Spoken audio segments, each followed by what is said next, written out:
This is John Page Williams with another reading from Chesapeake Almanac.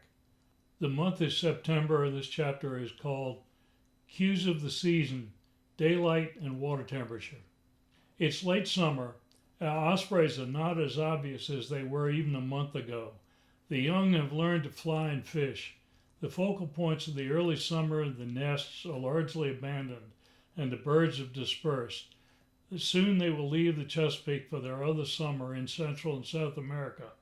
The shorebirds that breed in the marshes of the mid and lower bay, like willets and oyster catchers, are already moving south.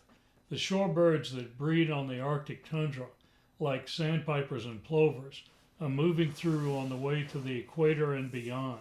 So are the early waterfowl, like blue-winged teal. In the bay itself, fish are beginning to feed more heavily. The most obvious are the rockfish and bluefish that are becoming bolder by the day at driving schools of bait to the surface in spectacular displays of predatory frenzy.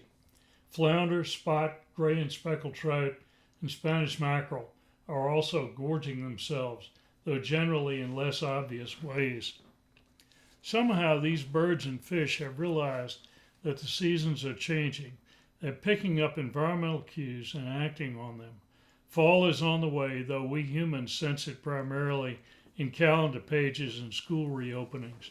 Shortly after Labor Day, the first of a series of cold fronts will blow through, with clear blue skies and cool northwest winds that will remind even city dwellers of what is ahead.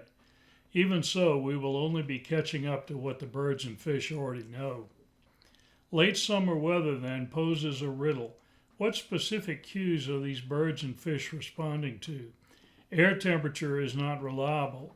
It fluctuates too much, and there's still plenty of hot days ahead. Instead, these animals must be depending on indicators that change gradually and predictably.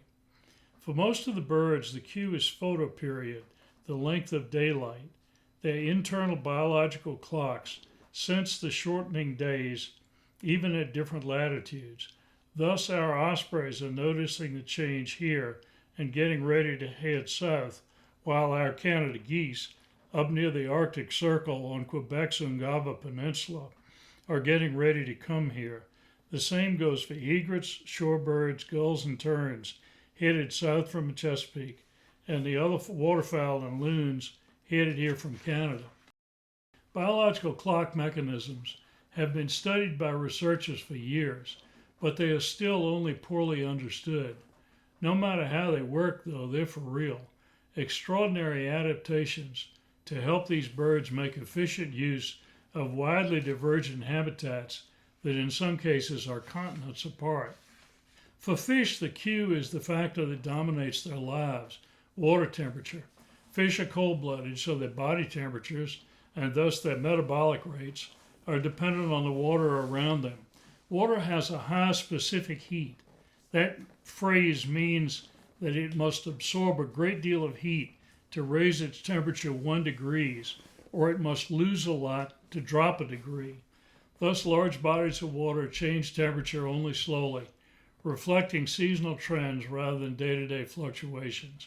When the temperature in the open bay begins to fall, even from the high 70s to the low 70s, that would be in Fahrenheit degrees, it's a reliable indicator that the season is really changing.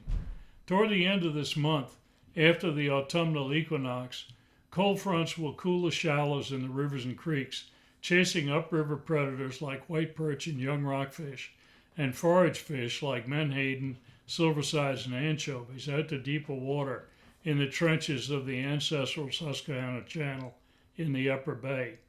As fall proceeds and the water temperatures drop further, blues, spot, trout, flounder, Spanish mackerel, and menhaden migrate inexorably down the bay and out into the Atlantic onto the continental shelf. Hence the spectacular fall fishing each year at junction points like the Southwest Middle Grounds, where the main bay and the Potomac meet, and the Chesapeake Bay Bridge Tunnel between the Virginia Capes. For us, this change of the seasons is perhaps the richest time of year. The variety of birds and fish that are present is greater now than at any other time, for there are lots of comings and goings. Because animal behavior is geared to processes that change slowly, photoperiod and water temperature, this is a long season lasting from now until Christmas. Don't put your boat to bed yet. Go and be part of it.